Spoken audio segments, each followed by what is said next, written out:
Welcome to an alternate past. Today's video is, what if the Black Plague had never occurred? Imagine a world where Europe wasn't ravaged by the Black Plague, a horror that annihilated half of its population in just a few years. Picture the bustling, overcrowded streets of medieval cities, buzzing with life rather than the eerie silence of death. Now, contemplate how drastically different everything might have been. Had the Black Plague never struck, the medieval population boom would have continued unabated, creating intense social and economic pressures. The massive labor shortage that catapulted peasants from serfdom to wage earners never happens. Entire families remain tied to the estates, and the oppressive feudal system tightens its grip even more. Without the drastic population reduction, landowners would have maintained their dominance, resisting any shift towards labor rights or upward mobility for the lower classes. The incredible artistic and intellectual flowering of the Renaissance might also have taken an alternate trajectory. The plague indirectly fueled the Renaissance by reallocating wealth, fostering a burgeoning middle class eager for advancement and learning. With continuous overpopulation, resources would be more thinly spread, stifling educational opportunities. The survivors, many inheriting unexpected wealth, do not exist to patronize the arts and sciences. And the groundbreaking achievements of Leonardo da Vinci, Michelangelo, and Copernicus might have remained unimagined. Religion and the Church's authority would face substantially different challenges.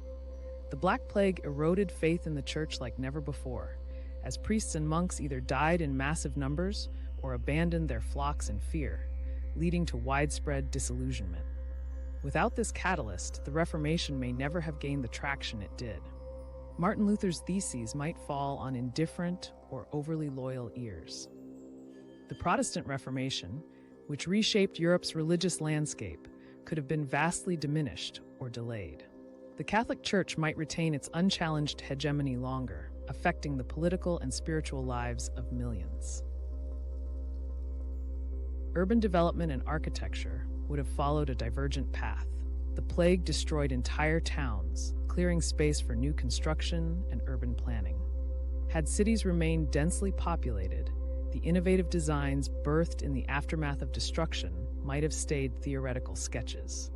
Europe's urban landscape today might still resemble the cramped, unhygienic conditions that magnified the Black Plague's death toll, as there would have been little incentive or opportunity to rethink city planning. In the realm of medicine, the plague served as a brutal teacher, highlighting the devastating inadequacies in contemporary medical knowledge. This spurred an urgent search for understanding disease that laid foundational stones for modern medicine. Absent this grim lesson, complacency might rule, and advances in medical science would crawl at a slower pace. The plague's role in galvanizing the study of public health, hygiene, and epidemiology is profoundly pivotal.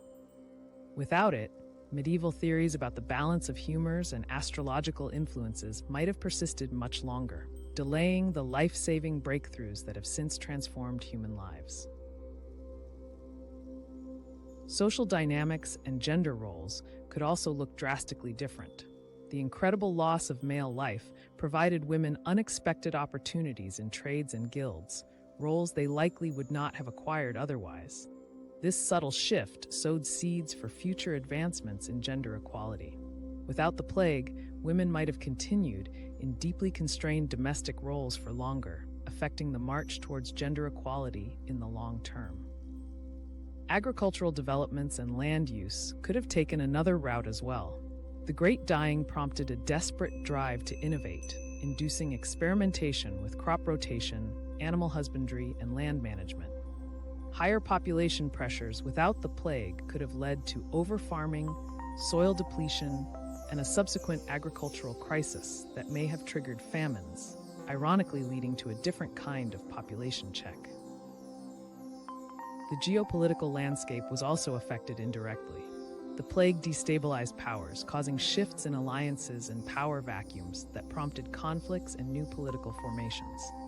Without it, the 100 Years' War, influenced heavily by the disarray the plague caused, may have carried on differently or to a lesser degree.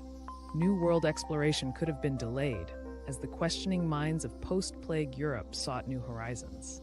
Technological stagnation might prevail as desperate innovation driven by labor shortages fails to materialize.